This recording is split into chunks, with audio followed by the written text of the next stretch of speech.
My name is Kenji Yokoyama. I'm a Dean for External Affairs of Nagoya University of Commerce and Business, and called NUCB. And it is located in Nagoya, in the center of Japan. When it comes to postgraduate programs, we have got MBA, General MBA, and Executive MBA, and the Master of Science in Management, and also accounting taxation. This is the Master of Science program. But EMBA and MBA we have got two programs for each, because English MBA and Japanese MBA. That is the entire image of our postgraduate program. But we have got undergraduate education as well. And this is out of the domain of AMBA. We use case method education, and that makes our education very special. And almost all the courses introduce a case method. And that made the students more, mature, and give more wisdom. When it comes to giving a simple lecture type education, we simply give a knowledge and skill. That's fine, that's no problem. But when you give a case method education, we'll give a wisdom. Wisdom is how to solve problems. It's not the knowledge, but wisdom is very important. Without wisdom, you cannot apply knowledge and skill into the actual society. That makes our education, our MBA, very special. We provide lots of internship opportunities or experience with doing something with the companies. Actually, they should be involved in the collaborative activities with the local areas. That's another feature. We provide various type of the kind of field work, field research, and together with the case method, I like them to learn and how to solve the real problem. As I said, from learning case method, they will require more or less, wisdom to solve actual problems. I like them to apply that kind of thing into real society through being engaged in collaborative works with local community and local companies.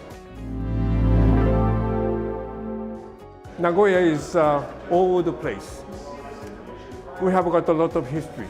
We have got Japanese legacy existing there. And people live in such an environment, I think.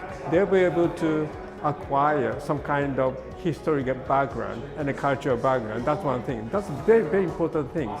And people are so kind.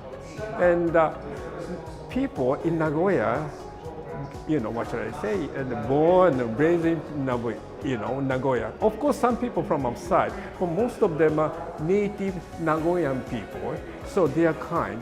In addition to that, as I said, we are in the midst of industrial areas. You'll be able to enjoy that kind of industrial atmosphere. Another thing is that prices are quite reasonable. Accommodation, or apartment rent. Of course, they can take advantage of our dormitories of course, but prices are relatively lower than those in big cities like Tokyo and Kyoto and Osaka. That's another big point they shouldn't ignore. We are in the middle of Japan. Around our campus, we have got Japan's biggest industrial zone, which is called Central Industrial Area, in which there are very big, names, headquarters like Toyota, Mitsubishi Heavy Industry, and Kawasaki, you name it. Those are facing a very big issue, very big problem. One is that when they produce something, they use a lot of energy. At the same time, a product that they produce consume a lot of energy. From that point of view, they have a high sense of saving energy or sustainability. So we tend to give how to, what should I say, sustain the environment while keeping your company and prosperous, I think. And naturally, when you students from abroad come to us, some are come to our campus with high purpose. But frankly speaking, most of them have no idea when they come to us. They will get used to it, that kind of atmosphere soon. Frankly speaking, it's very difficult for students, young people, to have that kind of clear purpose to come to us. Most of them, frankly speaking, they like Japanese animations, Japanese manga, Japanese food, Japanese culture, Japanese beauty. That's why they come. But introduction is okay, no matter what the purpose they have got at first. That doesn't matter. Once they, in the process of receiving education, they will be able to realize the real purpose of our education. That's enough. We have got a variety of people with variety of purposes, variety of aims. That's fine. But when they come, when they graduate, their faces are quite similar to each other. I mean, not the same face, but they have a clear, once again, purpose. That's what they got.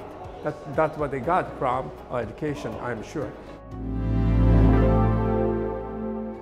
We have got, out of 650 postgraduate program, we have got almost 200 international students.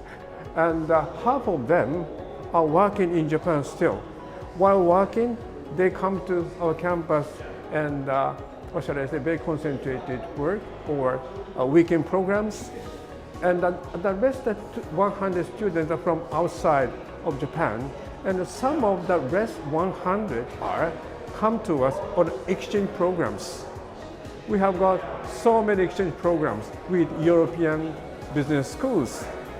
France, England, Britain, Spain, Sweden, Portuguese, you name it. Of course, after they started enrollment in a university, if they are, what should I say, married, great, is very good, and they'll be able to get a scholarship from our university or organizations in Japan who have got a scholarship foundation. They will give, what should I say, and the scholarship to international students studying in Japan. That's one thing. Another thing is that they can work, and while taking my course, of course, Japanese society is aging.